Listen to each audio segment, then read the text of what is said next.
বিসমিল্লাহির রহমানির রহিম। আসসালামু আলাইকুম। চিংড়ি মাছ ভর্তা করব, সাথে দিব করলা। বাই দা ওয়ে, আমি মাহমুদা খানম, মাহমুদা ডাইনিং থেকে সবাইকে স্বাগতম। চুলায় ফ্রাই প্যান বসিয়ে দিয়েছি, দিলাম একটু বেশি করে রসুন, দিয়ে দিলাম চিংড়ি মাছ,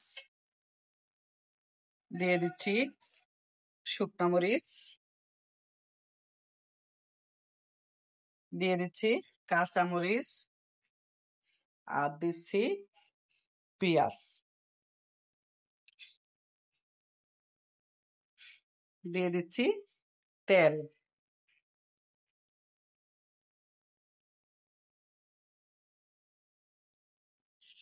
সবকিছু ভালোভাবে ভেজে নিব।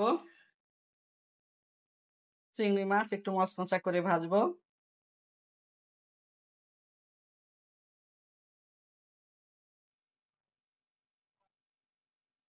চিংড়ি মাছ, মরিচ, পেঁয়াজ, রসুন সব ভাজা হয়ে গেছে, পাটায় তুলে দিয়েছি। এখন ওর কড়াইয়ের মধ্যে তেল দিয়েছি, দিয়ে দিচ্ছি করলা,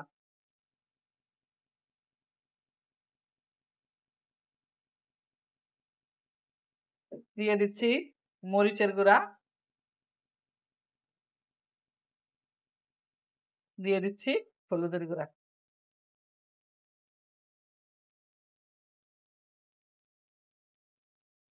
করলা অলমোস্ট সিদ্ধ হয়ে গিয়েছে, দিয়ে দিচ্ছি টমেটো, দিয়ে দিচ্ছি সামান্য লবণ।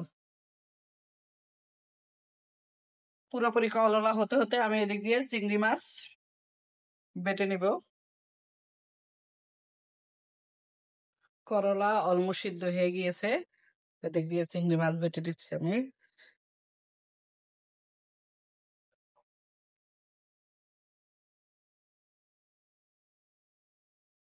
শুকনা মরিচ, কাঁচামরিচ, চিংড়ি মাছ, রসুন, পেঁয়াজ ভর্তা, চিংড়ি মাছ ভর্তা অলমোস্ট ডান। এর সাথে দিয়ে দিলাম সরিষার তেল। তেল আমি চুলায় গরম করে নিয়েছি, তেল দিয়ে দিলাম।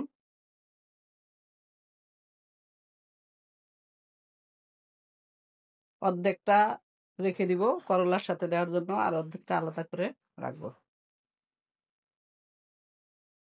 করলা আমি আদা বাটা করে বেটে নিলাম, এখন চিংড়ি মাছ ভর্তাটা মিশিয়ে দিচ্ছি।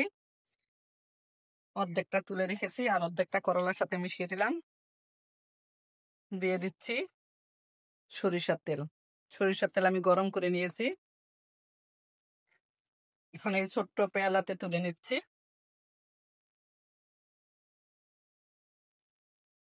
দেখতে দারুণ লাগছে।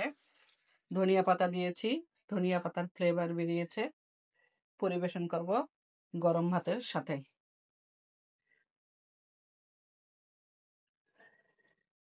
ফিরে আসলাম হাতের কাজ শেষ করে। এখন করলা চিংড়ি মাছ একসাথে ভর্তা করেছি, আর সাথে আছে আলাদা করে চিংড়ি মাছ ভর্তা।